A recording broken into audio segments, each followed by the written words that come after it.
Mesdames les jurés, je vous en prie, rangez vos cartes d'adhérents au MEDEF et laissez le temps de cette plaidoirie parler votre âme de syndicaliste et votre amour du salariat.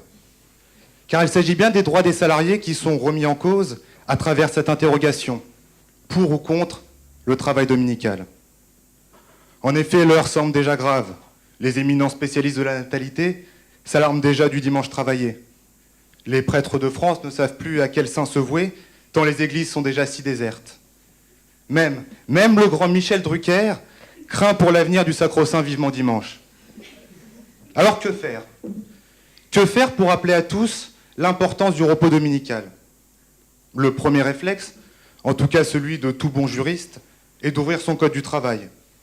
L'article L 3132-3 affirme ainsi sans équivoque que dans l'intérêt des salariés, le repos hebdomadaire est donné le dimanche.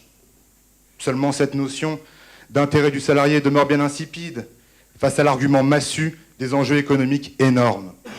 Car oui, les amis, on veut nous faire croire que le salarié doit s'oublier face à l'intérêt économique. Ce valeureux soldat devra sauver la France des maux les plus profonds qui la hantent, des maux affreux qu'il faut absolument résoudre. Quel drame est-ce en effet pour le bricoleur du dimanche de trouver porte close lorsqu'il se présente devant son magasin alors qu'il aurait pu acheter la pièce manquante à son chef-d'œuvre et réaliser aussi par cet achat un coup de pouce terrible à l'économie. Quel drame est-ce aussi de voir chaque jour l'ensemble des commerces traditionnels dévorés lentement mais sûrement par le diabolique e-commerce. Le salarié devra aussi sauver l'image de la France et réconcilier tous ces touristes étrangers si frustrés de ne pas pouvoir dépenser le dimanche ce qu'ils s'étaient si difficilement empêchés de dépenser la semaine. Je répondrai donc à ces illusionnistes qui voient dans le travail dominical le feu sacré de la reprise économique que non. Non, il n'y aura pas plus de création d'emplois. Qu'encore une fois, c'est la disparition des emplois qui nous guette. Où sont les garanties apportées au principe du volontariat?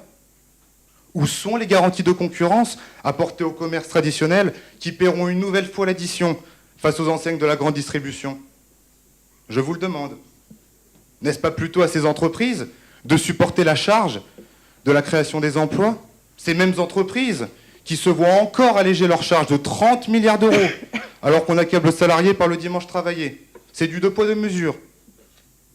Il est primordial de comprendre que la recherche de prospérité ne doit pas s'accompagner d'une entrave aux droits des salariés. Bannissons donc ce discours qui consiste à nous faire croire que la relance passera par l'achat dominical de clous à Ikea. Quid aussi du mentor allemand, celui-là même qui, tel une paire d'as au poker, semble être la réponse à tous nos dysfonctionnements.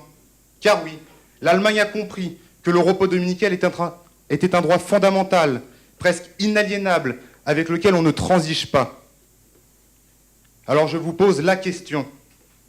L'homme n'est-il pour vous qu'un homo economicus, chimère alliant force de travail et pouvoir d'achat, à travers ce prisme qui se désintéresse des loisirs de l'homme, de sa vie de famille, déjà si difficilement conciliable avec l'impératif que représente le travail?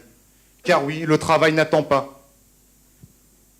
À ceux qui voient dans le dimanche travaillé une opportunité de plus pour relancer la consommation, je leur demande aussi, croyez-vous réellement que le budget des ménages est aussi extensible et flexible que leur amplitude horaire? Non.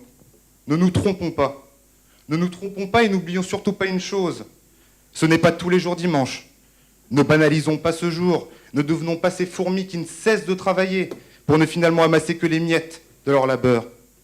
Gardons sacré le dimanche, car c'est aussi pour nous tous le jour où l'ennui est un droit. Le droit de ne rien faire, de penser, et d'oublier que du lundi au samedi, le travail, ce n'est pas que la santé. Merci.